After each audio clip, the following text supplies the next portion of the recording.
be knowing about biogas. What one has to do is, you have to collect dung, you have to pour it in a biogas and prepare a slurry, and then it's nearly 1 hour work every day. Who has to do it? The male. And who gets the benefit? His wife. Always there is a gender dimension. And I did talk and I asked, and I posed, they do not know. But finally some of them admitted, yes, that might be the reason. Attitude, it plays a significant role.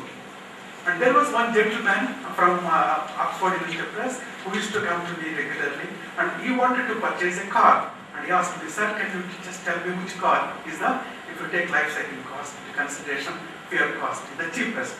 I have done some calculations with certain discount rate. I told him to go for Maruti car. And after a week or 10 days, he gave me a different car. Honda. I told him that you wanted me to do the calculations. I have done the calculations. He said, sir, my friend told me that we go for it. So all my calculations. So we generally think economically rational consumer. How many consumers are really economically rational? In many a times it doesn't happen. And the financial institutions, they provide loans only to large institutions. So there should be government intervention. And end-use equipment manufacturers, their efficiency blind.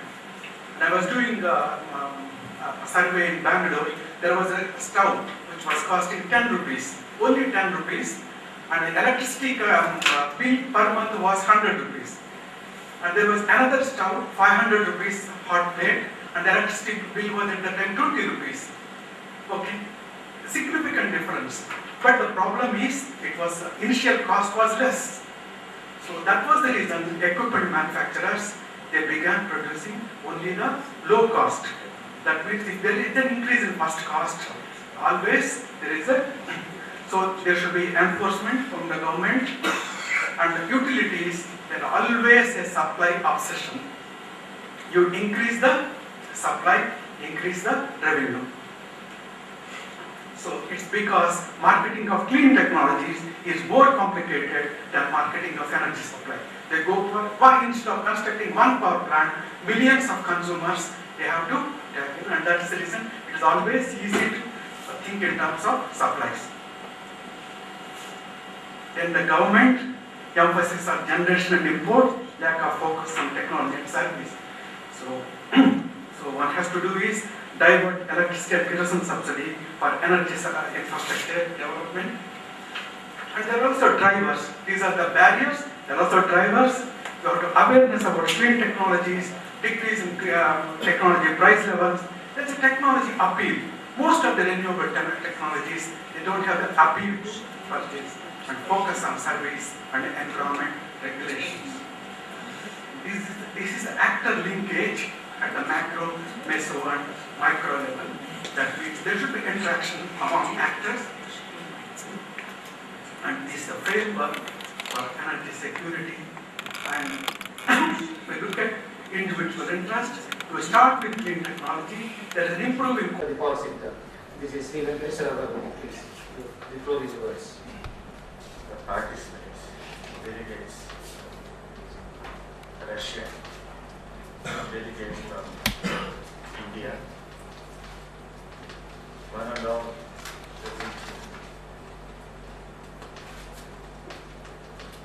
outside, I would like to thank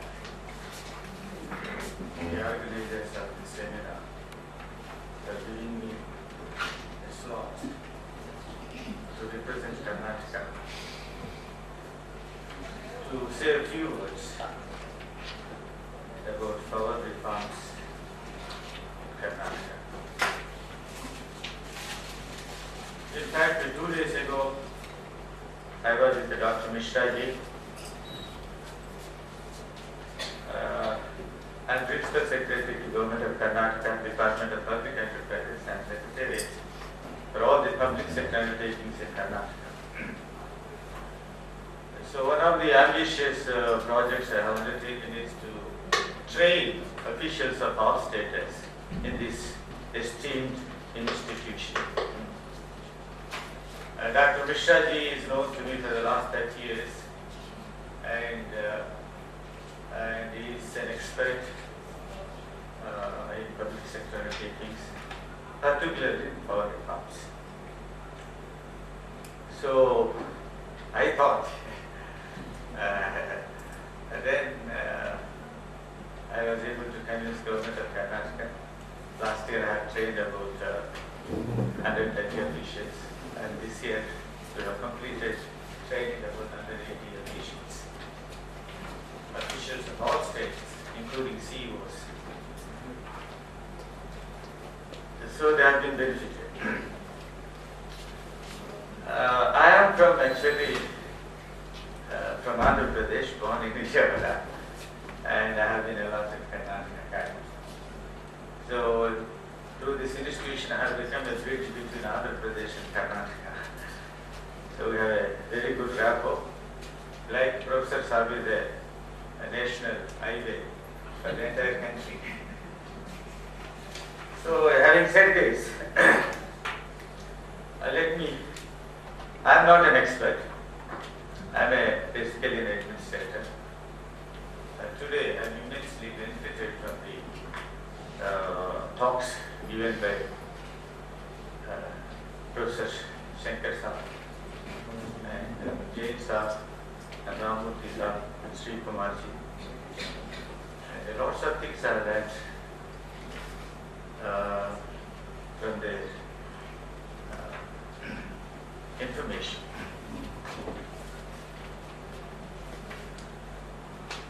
Therefore, I thought, instead of talking about the technicalities, maybe an administrator can give a small scenario of Karnataka and then share my perceptions and views with this august gathering.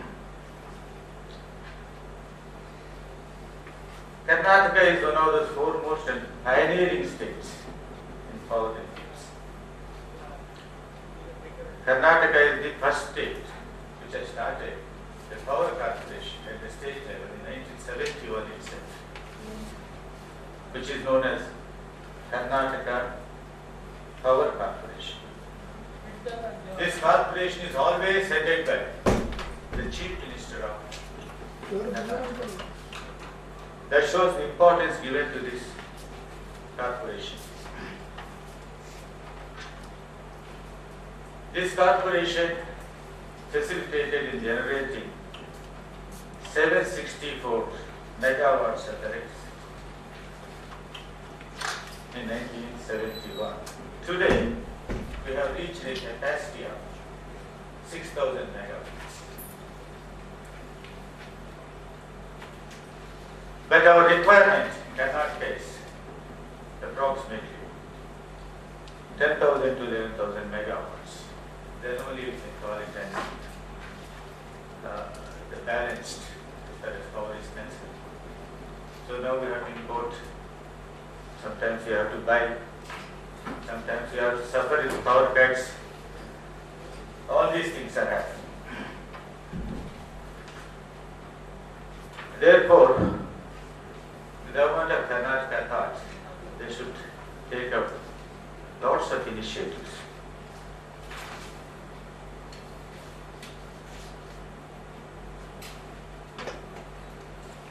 It has two thermal power stations, established two thermal power stations.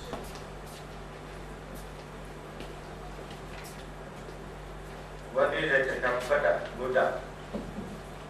The other one is at Aichur.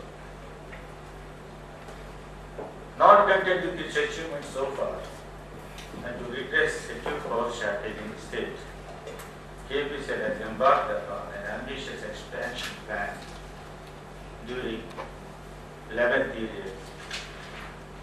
We have taken lots of initiatives, rather trying to emulate the initiatives taken by Government of India. Initiatives like development and production of new material, R&D in biofuels, combustion research initiatives, energy R&D in Indian Railways, hydrogen as a source of clean energy, advanced coal technologies, and setting up of new coal and new thermal power stations, energy storage systems, ultra-modern, futuristic energy sources, gas hydrates, and to improve upon energy efficiency. So many other methods have been worked out. Karnataka is also trying to develop other alternate energy resources. We have tie-up with BHEL to produce 500 megawatts of electricity. And also, Karnataka has entered into an agreement with Chhattisgarh government. For the first time, one state is having MOU with other state, Chhattisgarh, for producing 2,000 megawatts of electricity. So they will be giving us a land as well as the raw material, and we will be investing money there. And the transmission will be almost, the transmission line will be almost 2,000 kilometers in total. So that MOU has been signed between the Chief Minister of Karnataka and the Chief Minister of Chhattisgarh. And we also embarked upon wind power. The wind and thermal power station Chhattisgarh, 400 megawatts of pumped storage schemes in Sharavati, and Ramurthy Saab has already mentioned about Kaiga atomic power stations. We are taking up 400 more in fourth phase. Fourth phase, we are going to start atomic power. So, having achieved all these things, the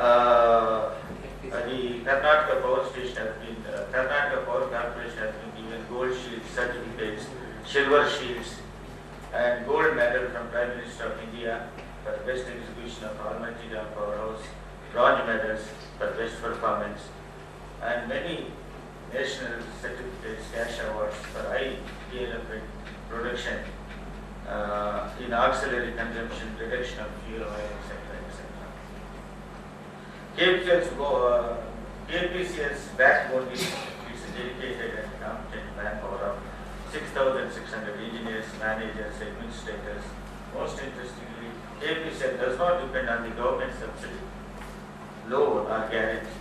All its operations are funded, managed, maintained by investing its profit year after year and borrowing from investment banks. It commands very high respect among lending institutions and other institutions in power generation field in India.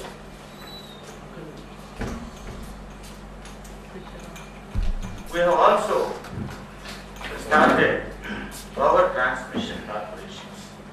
We have four power transmission corporations headed by Karnataka Power Transmission Corporation, divided into four, known as BESCAM, ESCAM, GESCAM, and MESCAM. These power stations, power corporations are located in Bangalore, one known as BESCAM, Gulbarga is known as GESCAM, and Hubli is known as ESCAM, and MESCAM is the Bangalore Corporation. We have also this regulatory commission, which is an autonomous institution, and as far as pricing is concerned, as far as regulatory reforms are concerned, they are autonomous. As government does not integrate into that, particularly fixing up the prices for the consumers is always done by the regulatory commission.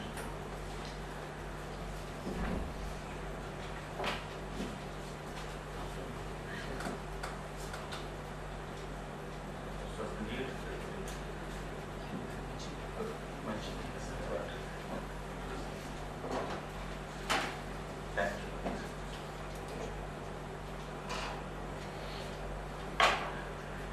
And also lots of reforms, policy decisions constantly and continuously are initiated by the government of Karnataka to see that the power generation improves and the demands of the consumers are met.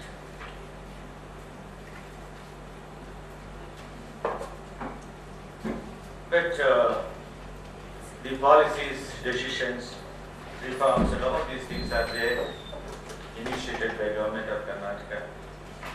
There are many new policies, industrial policy, tourism policy, infrastructure policy, education policy, IT policy, labor policy, health policy, human and children welfare policy, social justice policy, land reforms policy. And we have many policies, specific policies, and also we have power reforms policy. And Karnataka is the first state to have right to information. Later on, Government of India followed it, made it right to information. Karnataka is also the first state to initiate Transparency Act. So earlier, the contractors used to have a fee rate. So the government thought that there should be transparency. For any contract exceeding 5 lakhs of rupees, one has to call for the tenders, which was not there earlier, what we call as Transparency Act. I don't think many states have got this Transparency Act. Karnataka is also first state to have Lokayukta. Lokayukta is used to contain corruption as well as to see that good governance is maintained. And Lokayukta is very effective in Karnataka. But to me it appears the policies are there. Many policies are there, either in Karnataka or in Government of India. Many other states also policies are there. But these policies, unless and until they are integrated, blended, harmoniously, and implemented vigorously, then we'll have a problem. Then we'll have, I'll take just 2 minutes. We'll have a problem because many policies, unless they are simplified, unless they are made very clear, unless they are, which should be implemented vigorously. My friend Mr. Sri Kumar was saying that the subsidies. It's a good point because instead of giving subsidies, instead of having a program like the loan waiver, if that money is invested in supporting the infrastructure and power reforms and power generation, I think that would have been much more useful, would have made this country much more self-reliant, rather than having populistic schemes which are uneconomical for the country. So having said all these things, it's a small scenario about Karnataka. Now also I should, I think, thank my Russian delegates who are here, and Russia and India are great democracies. Even when they are socialistic country, we had very great relationships. They are always our friends and great supporters in all times of crisis. And now we are great democracies, and we are a big country. They are also equally big country, and they have resources, much more resources. And now we are a global village, and we all believe in the peace, happiness, and prosperity of all human beings. So we should come together. This is a great forum where great opportunities created for 2 institutions, 2 countries, and we should exchange our ideas. You should give your knowledge to us, we should give your knowledge to you, and we should share like the Almighty has created light first, and after that everything has followed. Now energy reforms, energy security will give us the light.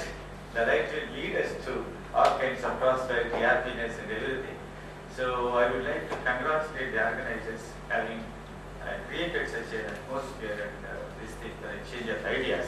In fact, I was telling directors, I'm inspired by this symposium, by the seminar. Why not in Karnataka? Perhaps if my Russian friends agree, And if directors have his permission, perhaps I have to suggest to Karnataka Power Corporation to have a seminar like this, so that we can have a rich experience and your ideas and your knowledge. And also possible, because as a state government, we can always have a kind of direct rapport with the Russian government. The other day, we had a great seminar conducted by IP, the nodal agency for us, on development of the performance of all the public sector undertakings in Karnataka. So we have introduced an award known as Yativar Chief Minister's Ratna Award for the best performing corporation. That award has gone to Karnataka Power Corporation in Karnataka. So with these few words, I will give the opportunity once again. I thank every one of you from the very core of my heart, and may God bless the seminar for a grand success. Thank you.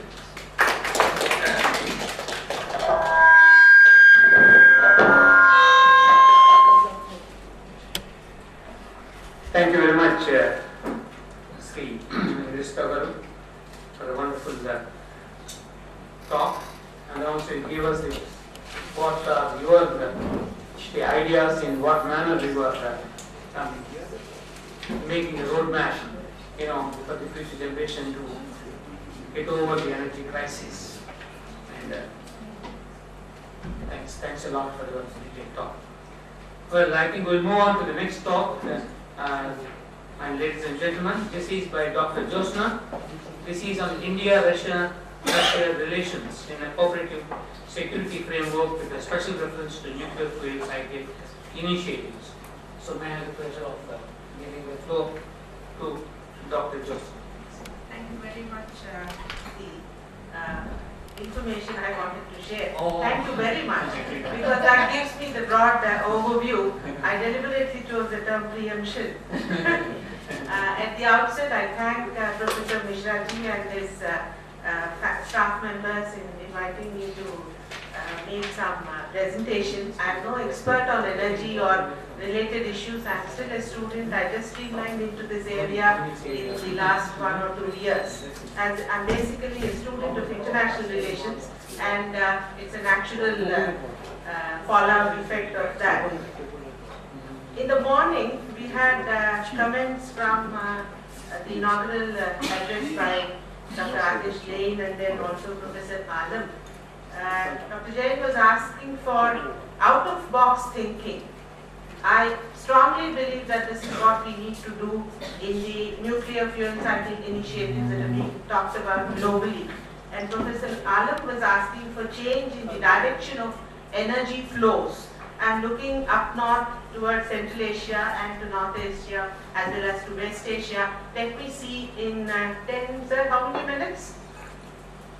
10 minutes? Okay. Let me try and summarize as much as possible. As you are already reading on the screens, the new foreign policy concept, one of the Russian colleagues had already, I think Dr. Singh referred to this.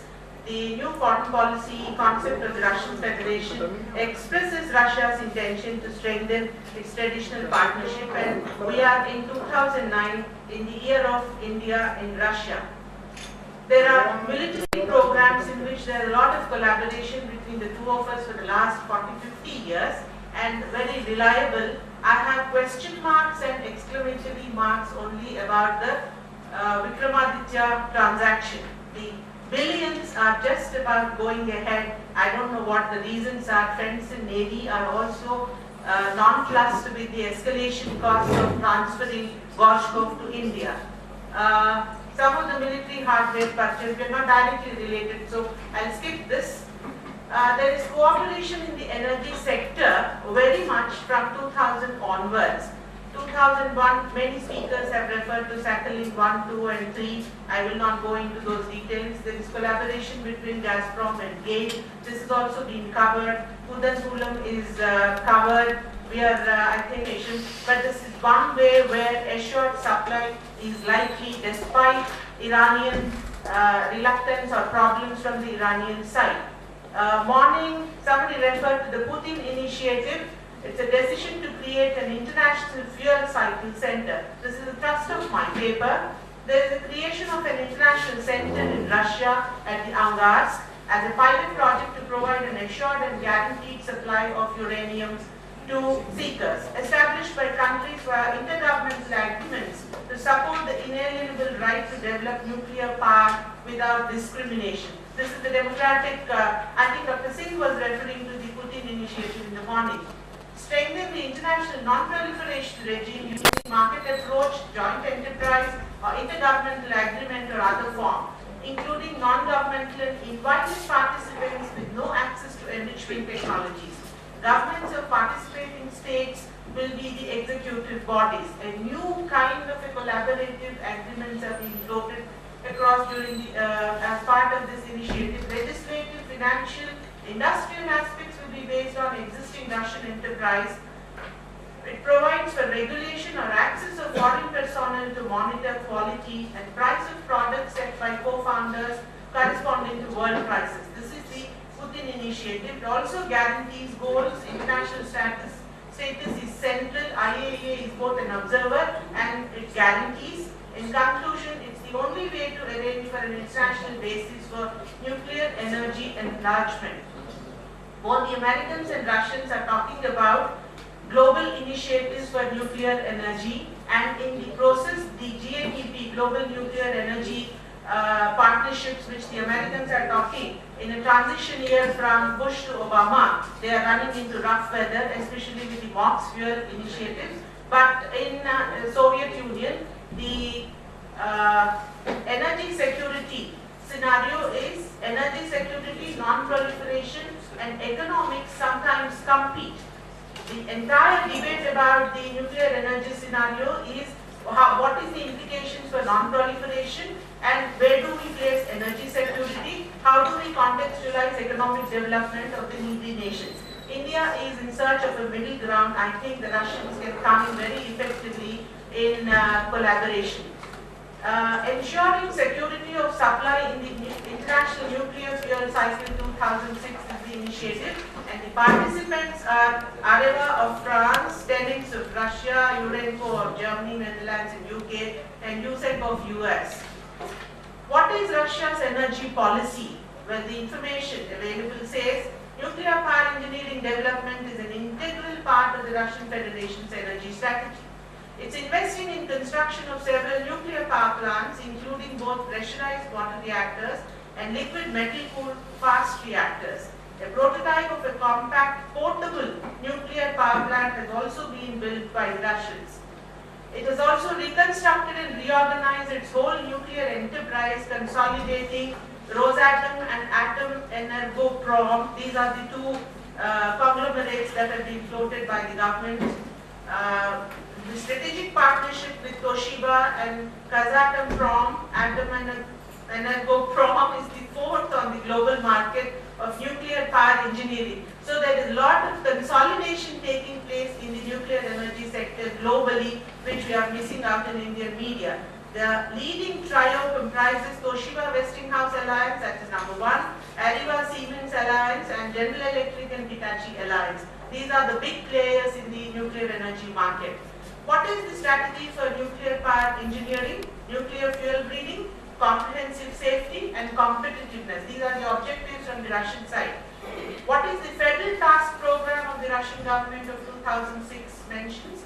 It mentions about Russia's atomic power complex from 2007 to 10 and 2015. Those are the goalposts, and the directions of nuclear power development is nuclear power capacities, development of renovation of fuel cycle capacities, development of capacities on management of spent nuclear fuel and radioactive wastes, and preparation of nuclear reactors for decommissioning, transition to innovative nuclear technologies. I think we need to collaborate with them on all these areas, because we are just about getting our due recognition because we are a non-signatory of the NPT.